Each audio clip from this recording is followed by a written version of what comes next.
Okay, one of our maths tasks this week is to challenge you to try and make a board game or some kind of game, maybe linking to the snail and the whale story. So I really wanted to have a go at that. I love playing board games. It's really good for counting, it's really good for taking turns, it's really good for playing games and spending time with other people. So I'm going to make a board game which is quite similar to a game called Snakes and Ladders that you might have played before. So I've just got a piece of paper and I've got my coloured pens. Now, to make all of my different pieces of all of the squares, I'm going to fold my piece of paper that way, and then I'm going to fold it this way 2 times.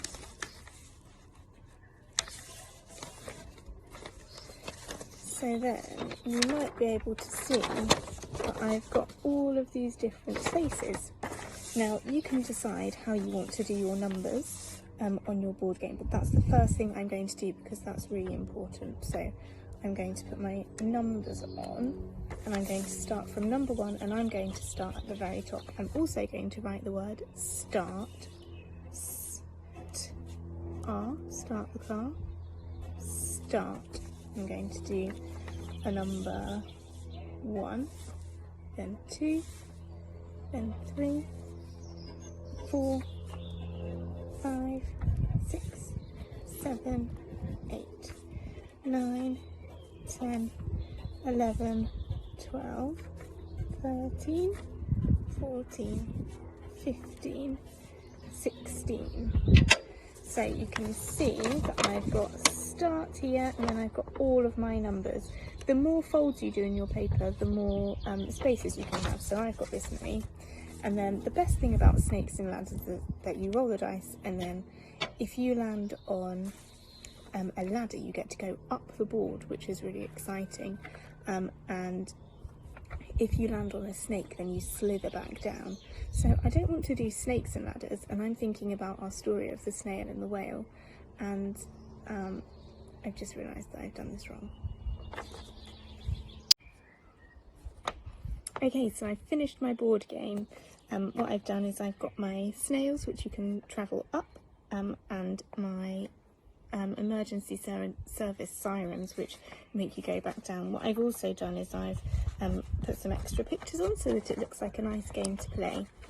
So to play my game, what you have to do is you could have a dice, and if you don't have a dice at home, that's fine.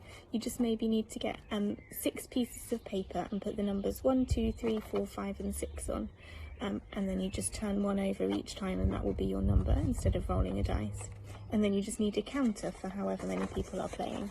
So you would start here because I've put the word start and it's number 1, and that's where I know where to start. So I'd roll my dice or choose my number and I travel along. If I ended up here, I travel all the way up so that I get, I've skipped some squares so I can get up to here. Okay, and then the next person has a go and we keep going. If I land on this square, I've got my emergency service siren because the poor whale got into trouble and I need to go back down the arrow to the next number. What I do is I travel along my board game, and the winner is the first person to get to this one, which says end, and that's where my highest number is. I'd really love to see the games which you make and have a go at playing. Make sure you keep them because you'll be able to play them for loads and loads of times whilst we're not at school.